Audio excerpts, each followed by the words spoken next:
गृह मंत्री सुशील कुमार शिंदे ने दाऊद इब्राहिम पर एक बयान दिया है। शिंदे ने कहा है कि हम दाऊद इब्राहिम को भारत लाने की कोशिश कर रहे हैं और इसके लिए अमेरिकी खुफिया एजेंसी FBI से भी बात हो रही है। तो दाऊद का पता लगाने के लिए पूरी कोशिश हो रही है।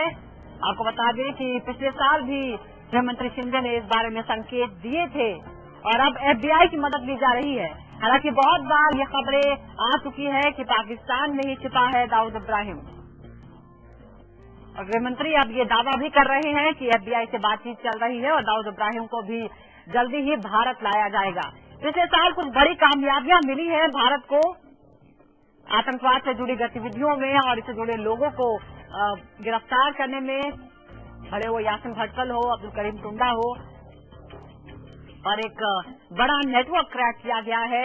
लेकिन दाऊद इब्राहिम लगातार 20 से भी ज्यादा साल से 2 दशक से ज्यादा हो चुके हैं और दाऊद इब्राहिम का कोई सुराग भारत के पास नहीं है। कई रिपोर्ट ये कहती है कि वो पाकिस्तान में है। अमेरिकन जो FBI है उनके साथ मेरी बात हो गई है, FBI के साथ, और उनके अधिकारी और हमारे अधिकारी हमने बताया है वो कहाँ रहते हैं, ये भी बताया है। हम प्रयास कर रहे हैं उनको लाने का। और इस वक्त मनीष शुक्ला हमारे संवाददाता हमारे साथ जुड़ गए हैं। मनीष, पिछले साल भारत के लिहाज से बहुत कामयाबी भरा था और शिंदे ने पिछले साल इस तरह के संकेत दिए थे और आज फिर वो कह रहे हैं कि दाऊद इब्राहिम को भारत लाने की कोशिश जोरों पर है। देखिए, उसके पीछे रीजन है सुजाता, क्योंकि ये बात अमेरिकन को भी मालूम है कि लश्कर तोयबा को सबसे ज्यादा फंडिंग अगर कोई करता है तो वो दाऊद की तरफ से होती है। दाऊद के एक मूवमेंट की जानकारी हमारे एजेंसीज के पास है। मसलन कराची में किस घर में रहता है, उसके घर के ठीक बगल में ISI चीफ का घर है। जो फेक नोट छपते हैं भारत के, वो सारे उसके घर के बगल से ऑपरेट किए जाते हैं। तो ये सारे एक नेटवर्क की जानकारी है और FBI से लगातार भारत की बातचीत चल रही। पिछली बार भी शिंदे ने कहा था कि उनकी बात काफी सकारात्मक हुई है, क्योंकि FBI और इंडियन एजेंसीज एक ज्वाइंट टास्क फोर्स बना करके काम करने वाली है और पाकिस्तान पर प्रेशर क्रिएट करने की लगातार कवायद चल रही। क्योंकि देखिए सुजाता, पिछले दिनों भी दाऊद को ये लगने लगा था कि कहीं ड्रोन अटैक US उनके उसके ऊपर न कर दे और वहां से भाग गया था और वापस वो पाकिस्तान के कराची में आ गया है। तो शायद ये बातचीत का असर है कि शिंदे ये हिंट दे रहे हैं कि सकारात्मक दिशा में ये बात चल रही है और दाऊद इब्राहिम जल्द ही भारत को मिल सकता है। जी, लेकिन क्या ये इसमें कितनी मजबूती नजर आती है? क्योंकि अगर हम भारत के और अमेरिका के भी संबंधों की बात करें तो ये तो संबंध अच्छे ही रहे हैं, लेकिन हेडली का मामला हो या फिर अमेरिका ये बात पूरी तरह से जानता है और ये पूरी दुनिया जानती है कि अमेरिका किस तरह से पाकिस्तान को हमेशा उसका बचाव करता है या उसकी मदद करता रहा है। अपनी बारी जब आई तो जिस तरह से ओसामा बिन लादेन को पाकिस्तान में घुसकर मारा गया, अमेरिका ने ये कर दिया, लेकिन भारत के आतंकवाद के मुद्दे पर उसने कभी सीधी मदद नहीं की। देखिए, जाहिर है अमेरिकन अपने हित की रक्षा करना जानते हैं। शायद हमें ये सीखने की जरूरत भी है कि किस तरीके से USA को जब लगा कि उनके लिए ओसामा बिन लादेन खतरनाक है तो उन्होंने किसी रिश्ते की या किसी बाउंड्री की परवाह नहीं की।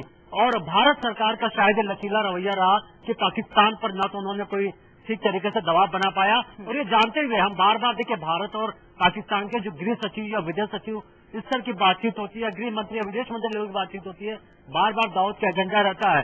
जो इंडियन मुजाहिदीन से लेकर के लश्कर तोयबा, भारत में जितने फेक इंडियन करेंसी के नोट हैं, सबका बहुत बड़ा कारोबार दाऊद की तरफ से किया जाता है। लेकिन शायद भारत अभी भी US के भरोसे है और भारत को लगता है कि USA अगर मदद करेगा तो दाऊद को लेकर पाकिस्तान पर दबाव बनाया जाएगा और पाकिस्तान भी शायद इस बात को समझेगा कि कम से कम वो क्यों दाऊद जो कि इंडियन नागरिक है उसको अपने यहाँ रख करके एक बदनामी झेल रहा है।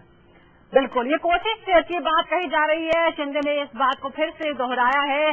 और लेकिन मनीष, आप सवाल ये भी है कि सिर्फ क्या भारत के बांधने भर से अमेरिका उसकी मदद करेगा या फिर कोई डील भी होगी इसके लिए? क्योंकि जाहिर तौर पर अमेरिका सिर्फ ऐसे ही भारत की मदद नहीं करेगा।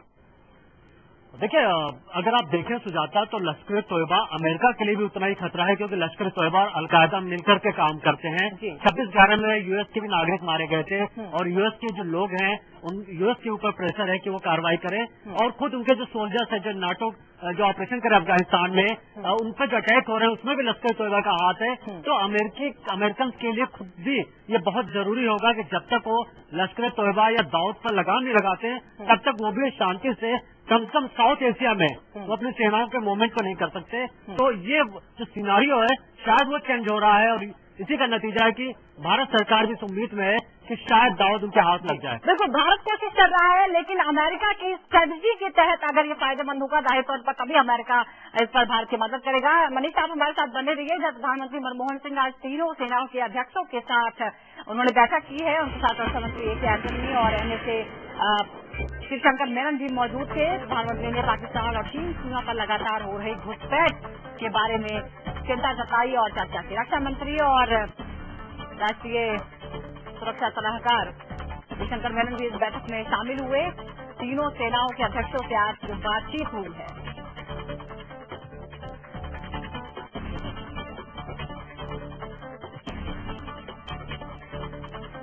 पिछले एक साल की अगर हम बात करें तो पाकिस्तान और चीन की तरफ से लगातार घुसपैठ हुई है और इससे भारत पर लगातार दबाव बढ़ा है, या भारत की जो फॉरेन पॉलिसी है उसे लेकर भी सवाल उठे हैं कि भारत के पड़ोसी मुल्क उस पर उसकी जमीन पर कब्जा करने की कोशिश कर रहे हैं और भारत की तरफ से कोई कड़ा संदेश नहीं दिया गया है। यहाँ तक कि अगर हम पिछले एक साल में एवरेज देखें तो हर 15 दिन पर चीन ने घुसपैठ की एक कोशिश की है। ये बात भी सामने आई है और इस बीच अब प्रधानमंत्री ने तीनों सेनाओं के अध्यक्षों से मुलाकात की है। इस बैठक में रक्षा मंत्री और राष्ट्रीय सुरक्षा सलाहकार भी मौजूद थे। मनीष शुक्ला हमारे साथ जुड़े हुए हैं। मनीष, काफी हलचल यहाँ पे चल रही है और आज एक महत्वपूर्ण बैठक। जी हाँ, देखिए सुजाता, हर साल तीनों सेनाओं की अलग अलग कमांडर्स कॉन्फ्रेंस होती है, उसमें प्रधानमंत्री शिरकत करते हैं, भाग लेते हैं, लेकिन बहुत ही रेयरली होता है जब प्रधानमंत्री साउथ ब्लॉक में जाते हैं। जो हमारे जो सूत्रों से बात हुई उनका कहना है कि बहुत ही कम ऐसे मौके हुए जब पीएम खुद तीनों सेनाओं के ऑफिस में गए हैं और वार रूम जो खास तरीके के इंटीग्रेटेड जो सेंटर बनाया गया है तीनों सेनाओं के समन्वयन का, उसको उन्होंने दौरा किया है। उनके साथ शिवशंकर मेनन भी हैं और थोड़े देर करीब 30 से 45 मिनट के प्रधानमंत्री इस वार रूम में रहे हैं और चाइना से लेकर के पाकिस्तान जो भी सिचुएशन इमर्ज हो रही है उसको लेकर के उन्होंने काफी जानकारी उन्होंने मांगी है और तीनों सेनाओं के चीफ से बात की है। देखिए, चाइना को लेकर के ये बार बार भारत सरकार बेहद दबाव में है क्योंकि लगातार इंकर्जन कर रही है चाइनीज और एक बाकायदा स्ट्रेटजी के तहत ये इंकर्जन हो रहा है। वो एक एक कदम आगे बढ़ रहे हैं, टेंट लगा करके बार बार हमारे सेना सीमा में दाखिल हो रहे हैं, जबकि चाइना इस बात को एतराज करता है, मना करता है कि उन्होंने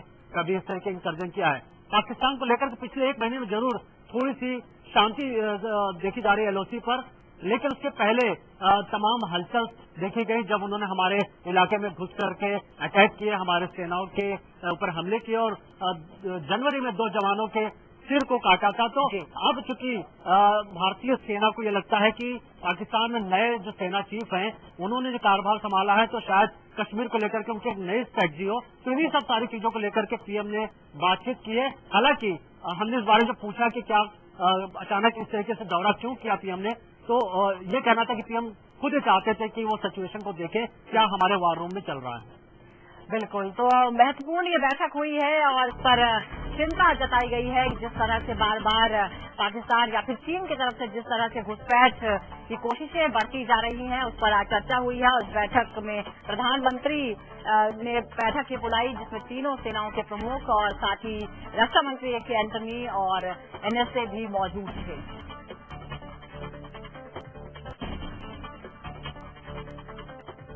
मनीष हमारे साथ जुड़े हुए हैं। मनीष, पिछले एक साल की अगर हम बात करें तो कई बार जो स्थितियां थी वो बहुत ज्यादा गंभीर हो चुकी थी, भले वो चीन का मामला हो या पाकिस्तान का मामला हो, लेकिन जानकार ये मानते हैं कि ये सुरक्षा या सेना से ज्यादा फॉरेन पॉलिसी का मामला है। जाहिर तौर पर इस पर भी क्योंकि ये टर्म खत्म होने वाला है, चुनाव आने वाले हैं, लेकिन एक सरकार के तौर पर, एक देश के तौर पर भारत को इस पर फिर से विचार करने की जरूरत है।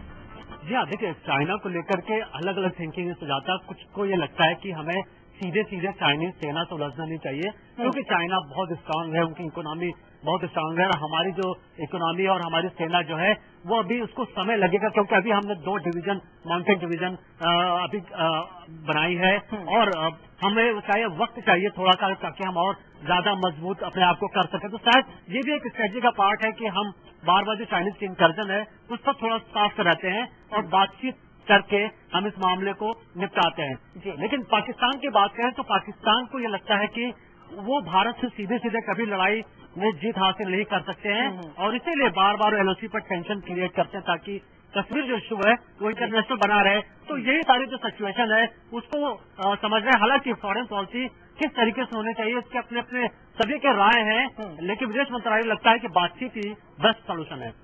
बिल्कुल। तो तमाम